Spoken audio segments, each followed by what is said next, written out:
వి gold trusted gold buyers తాకట్టులో ఉన్న బంగారాన్ని విడిపించి ఈ రోజు ఉన్న మార్కెట్ ధరకే కొనబడును.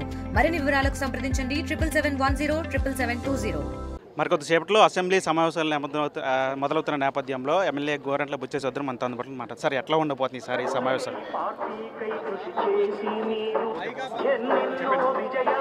ప్రజాస్వామ్యబద్ధంగా ఎన్నికైన ప్రభుత్వం గత 15 నెలలుగా జరిగిన అభివృద్ధి కార్యక్రమాలు, సంక్షేమ కార్యక్రమాలు, సమస్యల మీద చర్చిస్తాం.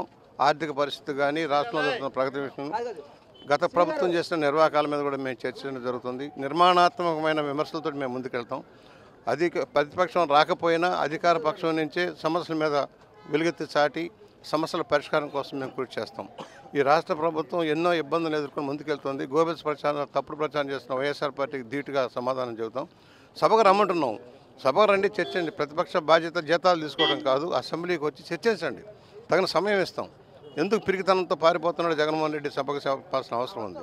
నేను వస్తే నాకు మైక్ ఎవరు మాట్లాడడానికి అనేది ఆయన ప్రధానంగా. నువ్వు చేసిందే అందరూ చేస్తారని అనుకుంటున్నావు. గత ప్రభుత్వంలో మాకు ఏం మైక్ లేవు, మమ్మల్ని రోజు బయటకు గెంటారు. ప్రతిపక్ష నాయకుడిని గుర్తించలేదు, మమ్మల్ని గుర్తించలేదు, మమ్మల్ని రోజు బయటకు గెంటమే పని చేశారు. అలా చేస్తారని భయపడుతున్నాడు. తను చేసిన అక్రమాల మీద డిబేట్ సమాధానం చెప్పుకోలేక పారిపోతున్నాడు అనేది ఉద్దేశం. ప్రధానికి ఎందుకు రాలేదంటే లిక్కర్ కేసు ఇట్లాంటివన్నీ మాట్లాడతారని రావట్లేదు. అన్నీ కరెక్ట్గా గత ప్రభుత్వంలో అనేక అవకతవకల మీద, అసమర్థ విధానం మీద, కేంద్ర రాష్ట్ర ప్రభుత్వ పథకాలను ఎలా నీరుగార్చడం అన్నీ చర్చిస్తాం. డిబేట్ జరుగుతుంది. రాష్ట్రం ఎందుకు వెనుకబడిపోయింది, కనీస ప్రగతి లేదు, పరిశ్రమలు లేవు, పెట్టుబడులు లేవు, ఉపాధి లేదు, దాని నుంచి మేము చర్చిస్తాం. రమ్మను, సమాధానం చెప్పుకోము. తాడేపల్లి ప్యాలెస్లో కూర్చొని తనకు నచ్చిన కొంతమంది మీడియాతో ముచ్చటించడం కాదయ్యా, ఓపెన్గా వచ్చి మాట్లాడదాం. పబ్లిక్ డిబేట్కైనా మేము సిద్ధం. పిరికితనంతో ఎందుకు పారిపోతున్నావు?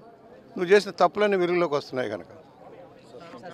అంటే గత 5 ఏళ్ళకి సంబంధించి అయితే వైఎస్ఆర్సీపీ చేసినటువంటి అవకతవకలు ఏవవుతున్నాయో వాటన్నిటి మీద కూడా సభలో ప్రశ్నిస్తారు కాబట్టి వాళ్ళందరూ కూడా రావడానికి సుముఖత చూపట్లేదు. ఖచ్చితంగా ప్రజల పక్షాన మాట్లాడాల్సిన బాధ్యత ఉంటుంది. ప్రజాప్రతినిధులుగా వాళ్ళు మాట్లాడాలి కాబట్టి ఖచ్చితంగా సభకు వస్తే వారికి అవకాశం ఇస్తామని చెప్పి కూడా నాయకులు కూడా చెప్తున్న పరిస్థితి. సిద్ధుతో మన టీవీ వెంకటపురం నుంచి. తెలుగులో న్యూస్ కి ఫాస్టెస్ట్ యాప్ ఇప్పుడు టోటల్లీ న్యూ అవతార్లో జస్ట్ 5 seconds లో కంప్లీట్ న్యూస్. సోషల్ మీడియాలో ట్రెండ్స్ కి one stop solution. Live TV app voice search option తో ఇప్పుడే డౌన్లోడ్ చేయండి లేదా అప్డేట్ అయిపోండి. యాప్ లింక్ డిస్క్రిప్షన్ లో ఉంది.